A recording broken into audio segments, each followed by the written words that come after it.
So congratulations, you've made it to medical school, and that's absolutely a huge accomplishment. But as you start out, there is going to be an adjustment period, and hopefully these tips help you guys out. As you start med school, it's definitely going to be an adjustment. You're going to realize how much workload there is. Things are going to change around you, but in many ways, it's also going to be similar in the sense that it is still just school, and you've done it before and you'll do it again.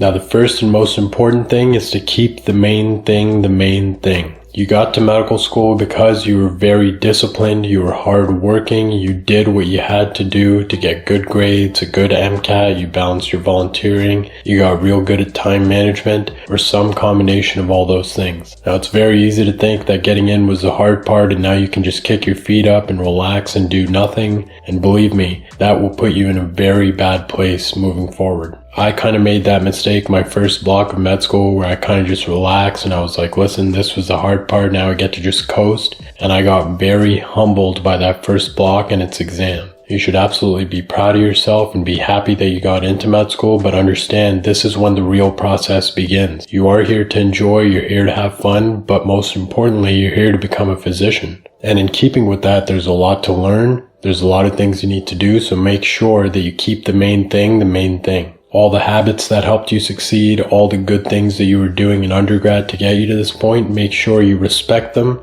and still keep them, and make sure that you're keeping school and studying as your number one priority, because that is what opens the doors to everything else. Like I said, it's good to enjoy yourself, it's good to have hobbies outside of school, and we'll talk about that a little later on, but remember that succeeding at what you're doing is what opens the doors to everything else, so make sure you respect it as such.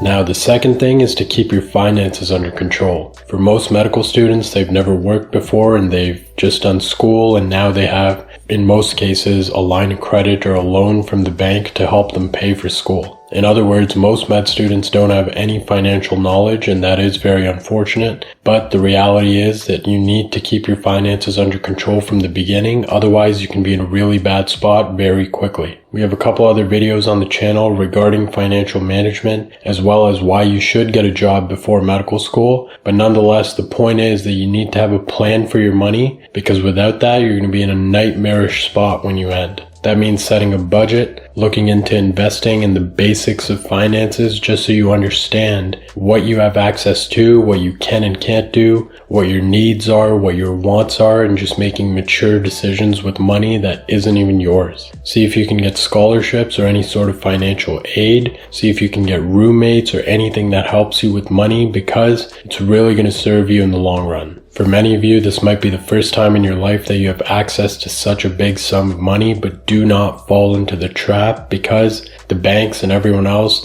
they get rich when you spend poorly and make bad decisions, so make sure that you're on the right side of that equation. Now, the third thing is just ease into things. Don't sign up for every club in sight from day one just because of that type A in you and you want to sign up for everything and you want to do everything and you're already thinking about residency applications. It's good to be proactive, but like I said in the first point, you want to keep the main thing, and you can't do that if your plate is full of all these unnecessary things that you don't need to be doing yet. Don't worry about what everyone else is doing, just ease into things, find your groove, and then branch out and start doing the other stuff. Now, the next thing is to find your friend group or a social group that you like to hang out with, that you like to study with, or whatever the case may be. Now, there's no rush on this, and you should absolutely not force your way into groups and around people that you don't truly get along with. But at the beginning, I would suggest going to all the social events that you can, even if it's not typically the type of thing you like doing. The reality is, at the beginning of the year and at the beginning of medical school, that's one of the last times that the entire class is going to get together, because after that, unfortunately, the class does break down into their own cliques and goes off into their own groups. So at the beginning, go to all the events, shake some hands, get to know people, see who you vibe with, and then just go from there. Just having people around you that you know you can bounce ideas off of, complain about school to, or just hang out, have fun, it's really going to pay off for you in the long run. And it's okay if you don't find a really tight-knit group in medical school. You don't necessarily have to have friends that are just in med school.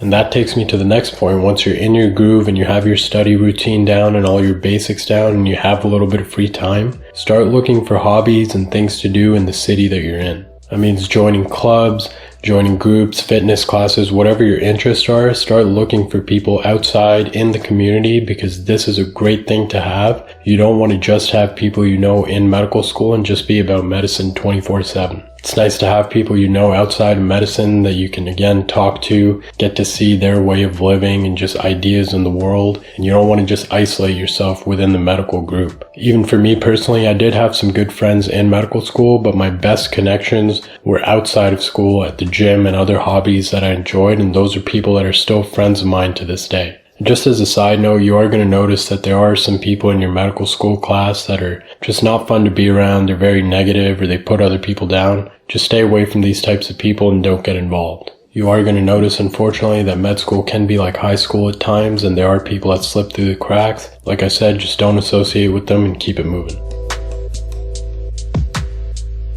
Now, a couple months in, when you have your feet wet and you have your routine under you and you're in a bit of a groove, now is the time that you can start looking out for other opportunities. If there is a particular specialty you're interested in, you can join their interest groups. You can start doing some shadowing and start making some connections with other people. This is a good idea to do at this point, but again, don't overdo it. Especially for those specialties that are super competitive, you do need to start relatively early on in terms of doing research, getting to know people, and just networking in that field, because things like that are going to help you a lot when the time comes for residency applications. So that's pretty much it, guys. Just some things that I wish I knew when I started medical school. Hopefully they help you guys out, and I'll see you next time.